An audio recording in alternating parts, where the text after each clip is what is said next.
Bonjour et bienvenue dans cette nouvelle vidéo. Je suis contente de vous retrouver cette semaine encore pour parler d'un nouvel aspect de la vie au Canada. Et cette semaine, on va parler de comment choisir ses chaussures d'hiver au Canada et en particulier à Toronto. L'an passé, je vous avais posté une vidéo sur comment choisir sa veste d'hiver au Canada et vous m'aviez demandé le même type de vidéo pour les chaussures. C'est donc chose faite, la voici, la voilà. Mais avant d'aller plus loin, si jamais on ne se connaît pas encore, je m'appelle Astrid, je suis française et canadienne depuis janvier 2023. J'ai grandi dans un petit village dans le sud-est de la France, en Ardèche, et je vis à Toronto, au Canada, depuis 2014. J'ai aussi un blog où vous pouvez retrouver plein d'informations sur la vie au Canada, que vous soyez intéressé par l'immigration comme moi, ou que vous ayez prévu des vacances pour nous rendre visite. Vous pouvez aussi bien sûr me retrouver sur Instagram, où je poste au quotidien la vie en français à Toronto, et vous pouvez aussi vous inscrire à la newsletter pour être tenu au courant des prochains événements et des prochains ateliers. Avant d'aller plus loin, je me dois de vous donner un petit peu de contexte. Je vis à Toronto. On a beaucoup moins de neige à Toronto que ce qu'on peut avoir dans d'autres parties du Canada, comme le Québec par exemple. Ce qui veut dire qu'on va être équipé complètement différemment. D'ailleurs, même entre le centre-ville de Toronto par exemple, et juste un petit peu en dehors de Toronto et les villes autour de Toronto, on a des conditions différentes, disons, qui peuvent amener à ce qu'on ait des équipements différents. Un conseil aussi hyper important avant de rentrer dans le vif du sujet, c'est que pour aller au travail, vous allez peut-être porter de grosses bottes qui sont lourdes et qui ne sont pas toujours esthétiquement satisfaisantes. Mais soyez rassurés, c'est vraiment courant ici d'avoir des chaussures d'hiver pour aller de son domicile au bureau et ensuite de changer ses chaussures une fois qu'on est arrivé au bureau. Alors moi je travaille plus en bureau depuis quelques années maintenant, mais à l'époque j'avais sous mon bureau plusieurs paires de chaussures pour que je puisse changer dès que j'arrivais et que voilà, comme ça je pouvais l'ajuster à ma tenue ou à ce que j'allais faire dans la journée. Et là, vous pensez peut-être, oui mais moi Astrid, le côté esthétique, je m'en fous un petit peu. Eh bien, il y a aussi une raison pratique de changer comme ça vos chaussures en arrivant au bureau. C'est que mettre vos chaussures d'hiver de côté va vous permettre de les laisser sécher et d'éviter donc de vous promener toute la journée avec des petits petons humides au bureau, ce qui n'est pas très très agréable, on va pas se mentir. Et un autre aspect, c'est aussi pour être sympa avec vos collègues, pour éviter de créer des petites flaques d'eau partout après vous quand vous vous promenez dans le bureau et leur éviter de se casser la figure. Tout le monde appréciera que vous preniez ça en considération et que vous changiez vos chaussures, je peux vous le promettre. Avant de vous montrer les chaussures que je porte et quelques suggestions de modèles, il faut qu'on passe en revue ensemble quelques conseils pratiques pour vous faciliter la vie, mais aussi pour vous permettre de prolonger la vie de vos chaussures d'hiver. Mon conseil numéro 1, et alors c'est le plus important de tous, si jamais vous devez en retenir qu'un dans cette vidéo, c'est celui-ci: nettoyez vos chaussures à chaque fois que vous rentrez. Le sel, c'est votre ennemi numéro 1 pendant l'hiver. Alors oui, on est d'accord qu'il va aussi vous aider parce qu'il va vous éviter de vous casser la margoulette sur les trottoirs, éviter de faire des grands écarts non désirés et de vous éviter de vous lancer par accident dans une carrière de patineur artistique de rue. N'empêche que ce sel, il bouffe aussi les chaussures et qui laisse de belles traces blanches dégueulasses. Alors on prend l'habitude, quand on rentre à la maison, on nettoie ses souliers pour allonger leur durée de vie et préserver son portefeuille. D'ailleurs, à l'entrée, je vous recommande aussi de mettre ces trucs en plastique là que vous trouvez à Dolorama ou à Ikea qui coûtent quelques dollars, et c'est là que vous mettez votre chaussure quand vous rentrez, comme ça s'il y a de la neige dessous, c'est là que ça va couler, ça évite de vous laisser des traces blanches de partout parce qu'au début ça va être de l'eau, mais quand ça va sécher il va rester que le sel, ça va vous faire des traces blanches sur vos sols, c'est dégueulasse, vous avez aussi le risque de glisser, donc je vous recommande vraiment d'acheter ça et de le mettre dans l'entrée. Nous on s'en sert toute l'année en fait, on les laisse vraiment toute l'année et ça permet voilà, de mettre les chaussures qui sont mouillées là-dedans et qu'on n'en met pas de partout. Quand je vous parlais de prolonger la vie de vos chaussures, je pensais aussi à votre portefeuille parce que de racheter des chaussures chaque année, ça coûte cher. Mais c'est pas que le côté portefeuille, c'est aussi honnêtement que de trouver des chaussures d'hiver qui vous plaisent, qui tiennent chaud, qui coûtent pas un rein et qui ne vous donnent pas l'impression de traîner l'équivalent de 2 boulets aux chevilles, c'est un défi en soi. Donc quand on en trouve qui nous plaisent et qui remplissent tous ces critères-là, on les protège. Mon deuxième conseil qui va de pair avec le premier, c'est qu'on va choisir une matière qui est facile à nettoyer. Et si vous êtes comme moi un petit peu têtu et que souvent vous êtes plus attiré par les choses qui sont belles plus que pratiques, il va bien falloir choisir les paires que vous allez sortir quand il neige versus celles qui tiennent chaud, oui, mais qui ne sont pas autorisées à sortir si les trottoirs ne sont pas secs. C'est un luxe que je peux me permettre aujourd'hui, après plusieurs années, parce que j'ai étalé tous ces achats sur les années. Et donc, après le côté pratique, j'ai pu opter pour des choses qui me plaisaient un peu plus, parce que maintenant, j'ai différentes options. Mais on est d'accord que c'est vraiment pas une priorité quand on arrive. Quand on arrive, on doit choisir le côté pratique. D'ailleurs, j'ai pas de photos de mes chaussures du début, mais mes chaussures du début, elles étaient pratiques. Elles n'étaient pas jolies, mais elles étaient pratiques. Ensuite, on choisit des chaussures qui sont imperméables et celles qui ne le sont pas, on les imperméabilise. Je me concentre parce que ce mot est compliqué à dire quand je suis excitée et que je suis emballée sur un sujet.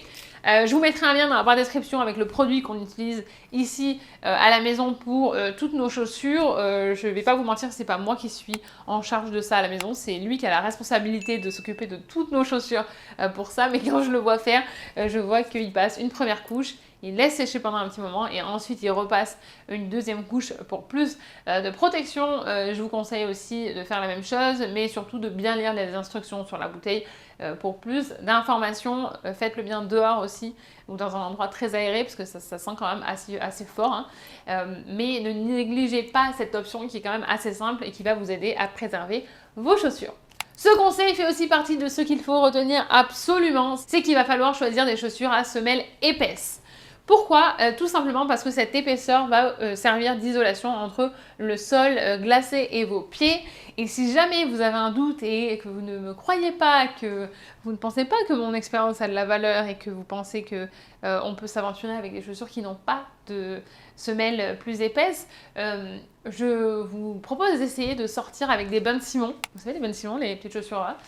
En plein hiver, parce que je l'ai essayé moi, un jour où j'ai cru que j'étais plus maligne que la nature et j'avais vraiment l'impression de marcher sur un sol sans chaussures. Je me suis détestée et j'aimerais juste vous éviter de vivre la même chose parce que c'était désagréable au possible et quelques années après, je m'en souviens encore.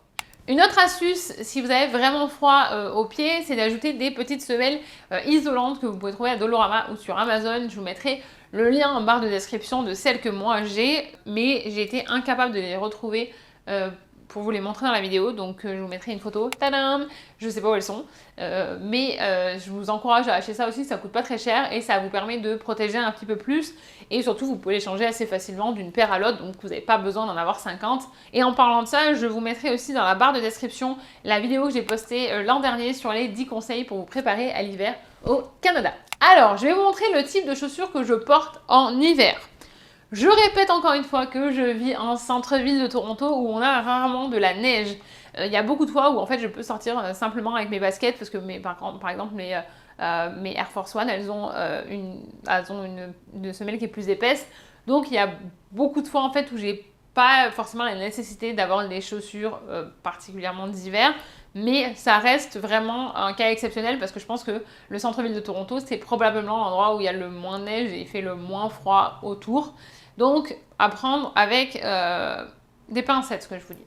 Je vais quand même vous expliquer comment je choisis quelles chaussures je porte pour sortir. Il y a plusieurs critères que je vais garder en tête. C'est le premier critère qui est essentiel, c'est savoir s'il a neigé ou pas, s'il a plu ou pas, s'il y a de la neige sur les trottoirs ou si le sol est mouillé. Suivant ces paramètres-là, en fait, je vais savoir quelle paire de chaussures il va falloir que je mette.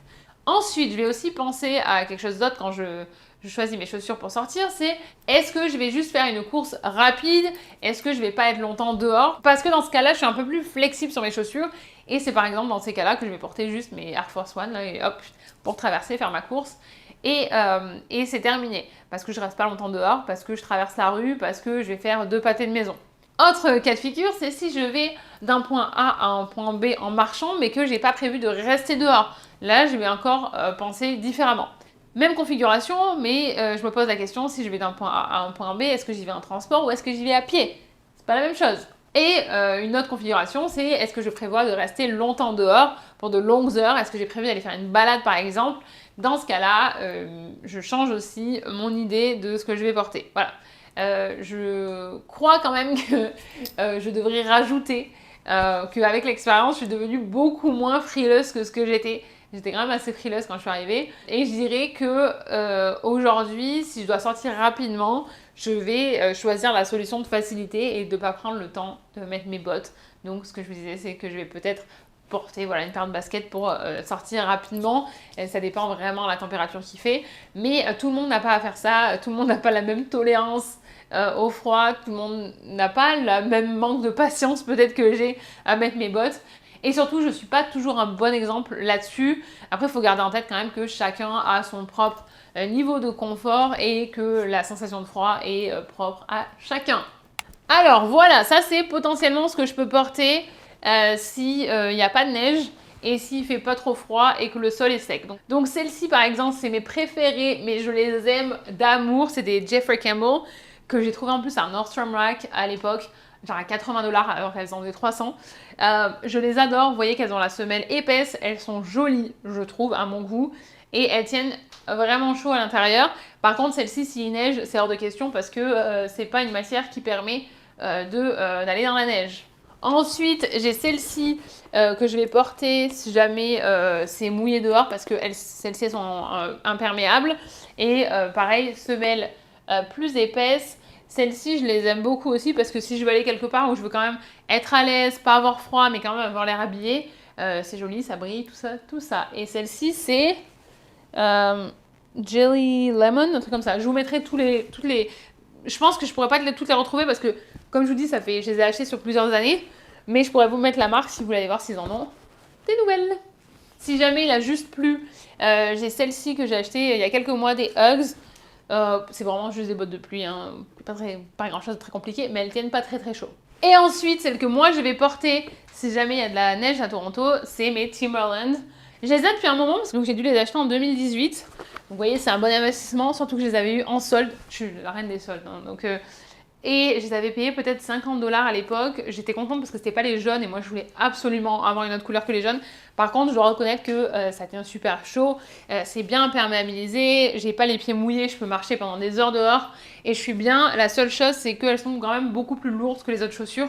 Donc, c'est pas toujours super confortable. Par contre, voilà, ça vieillit bien. Vous voyez. Je sais pas, la caméra, elles ont l'air plus sales qu'en vrai. En vrai, elles sont pas sales, je vous promets. Je vous promets. Bref.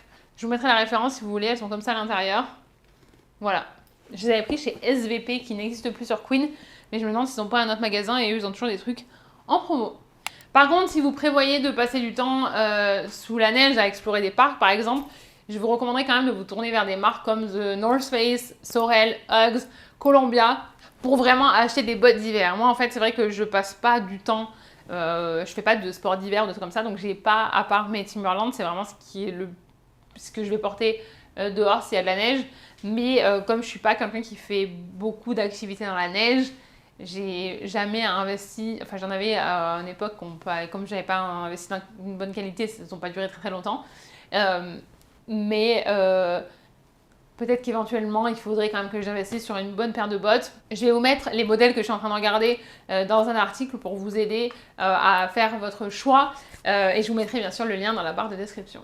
En tout cas, je vous dirais de bien vous renseigner sur le type de météo qu'il va faire dans la ville ou la région que vous visez ou là où vous êtes installé pour pas vous précipiter pour investir sur les modèles les plus chers parce que c'est pas forcément les meilleurs.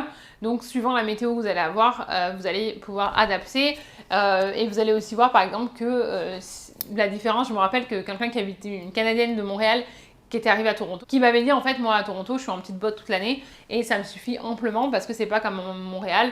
Montréal, il y a de la neige sur les trottoirs une bonne partie de l'hiver, alors que nous, on a souvent quand même les trottoirs qui sont très dégagés. Je vous encourage aussi à aller les essayer en magasin, voir comment votre pied se sent dedans. Ça ne vous empêche pas de les acheter sur Internet s'il faut trouver une meilleure offre, hein. Mais voilà, de les essayer en vrai, des fois, ça aide un petit peu et aussi vous rendre compte du poids. Parce que des fois, c'est quand même, comme je vous disais, moi, mes Timberland, je les trouve lourdes par rapport à mes autres chaussures. Un autre conseil, c'est laisser une grosse paire de chaussettes dans votre sac. Comme ça, si jamais vous faites les magasins, vous allez pouvoir essayer avec quelque chose qui sera plus représentatif que peut-être les chaussettes que vous portez là en mois de septembre ou au mois d'octobre. prenez une bonne paire de chaussettes pour vous aider. Profitez aussi des promos en achetant en fin de saison par exemple, ou en plein été. Je vous l'avais dit pour ma veste, mais ma grosse veste, je l'ai achetée au mois de juillet et je l'avais payée bien moins cher. Et d'ailleurs, je me rends compte que je filme cette vidéo et que j'aurais dû commencer à regarder les bottes en juillet. C'est pas grave. Je vous donne des conseils, hein, mais je les applique pas. J'ai complètement oublié. D'ailleurs, Monsieur Chaton me disait qu'il lui fallait une nouvelle veste. Et je lui ai dit, mais tu aurais dû regarder en juillet. Et on a complètement... Enfin, il a oublié. Puis moi, je n'ai pas du tout pensé que voilà, j'aurais pu acheter des bottes aussi à ce moment-là. En tout cas, vous allez voir que avant que les nouvelles collections arrivent, ils vont liquider. Donc, vous pouvez faire des bonnes affaires à ce moment-là. Regardez aussi chez Winners parce qu'ils ont des fois des offres intéressantes. Donc, ça vaut le coup de garder l'œil ouvert. Et aussi, quelque chose que je voulais ajouter à la fin, c'est que n'oubliez pas que vos besoins en tant qu'adulte qui ne se roulent pas dans la neige ne vont pas être les mêmes que les besoins des enfants qui passent beaucoup plus de temps à jouer dehors, avec les récrés, avec voilà, les après-midi au parc. Donc pensez bien aussi quand vous faites vos recherches que c'est pas la même chose que vous allez chercher pour un enfant et pour un adulte. Un autre point qui est différent, c'est que les besoins ils vont être différents entre quelqu'un qui va à pied au travail, en transport en commun ou en voiture, pour quelqu'un qui est en centre-ville ou à l'extérieur de la ville, et pour quelqu'un qui est à Vancouver, à Montréal ou à Toronto. J'espère que cette vidéo vous aura aidé à choisir une bonne paire de chaussures pour vivre au mieux votre expérience d'hiver à Toronto et au Canada. N'hésitez pas à poser vos questions dans les commentaires et à ajouter les modèles de vos potes si vous les aimez et que vous les recommandez. Comme ça pourra aider les personnes qui passent après vous. Je vous remercie d'avoir passé ce moment avec moi. Je vous rappelle que si ce type de contenu vous plaît et que vous voulez soutenir ma chaîne, vous pouvez partager mon contenu autour de vous. Vous pouvez vous abonner, vous pouvez me laisser un commentaire, un j'aime. Vous pouvez aussi bien sûr me retrouver sur Instagram. Je vous souhaite une excellente journée, une excellente soirée ou une excellente nuit, où que vous soyez dans le monde. Et je vous dis à mercredi pour la prochaine vidéo.